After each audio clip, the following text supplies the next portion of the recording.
Hey there, future geneticists! Today, I'm diving into one of the bedrocks of genetics, Mendel's law of dominance. Ready to unlock the secrets of heredity? Let's get started. So who was Gregor Mendel? Picture this. It's the 19th century and Mendel, an Austrian monk, is in his garden, meticulously breeding pea plants. Little did he know, his work would lay the groundwork for our understanding of heredity. Among his groundbreaking contributions is the law of dominance, a concept so fundamental it's like the ABCs of genetics. Now, what exactly is Mendel's law of dominance?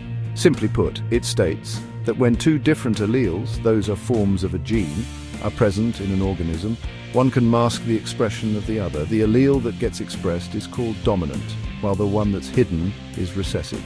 Let's break it down with an example. Imagine Mendel crossing purebred tall pea plants, symbolized as TT, with purebred short ones, TT.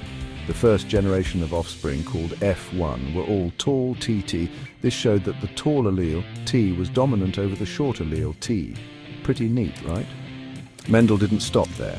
He conducted his experiments using pea plants because they had easily observable traits and could be bred in controlled ways. By focusing on one trait at a time, like plant height, seed color, or flower position, he would cross-pollinate these plants and track their traits over generations.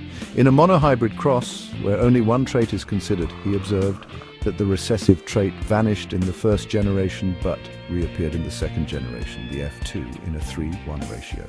This consistent pattern led him to conclude that traits are determined by factors, which we now know as genes, and that one form can dominate another.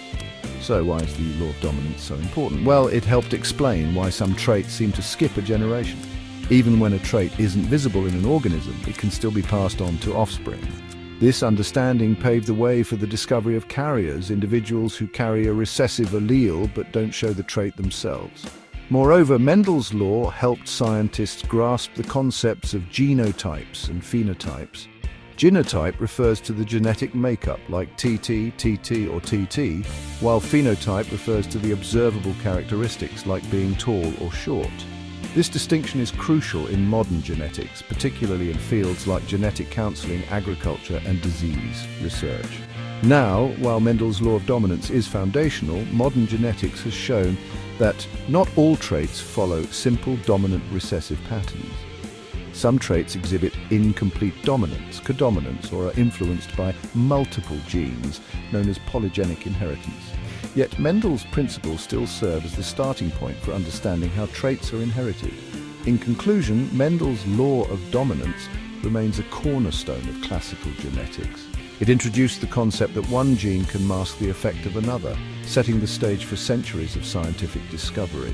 Although our understanding of genetics has become far more complex, the simplicity and clarity of Mendel's laws continue to provide a strong foundation for understanding heredity and the transmission of traits from one generation to the next. Thanks for tuning in. If you found this video helpful, give it a thumbs up, subscribe, and hit the bell icon so you don't miss out on more cool science content. See you next time.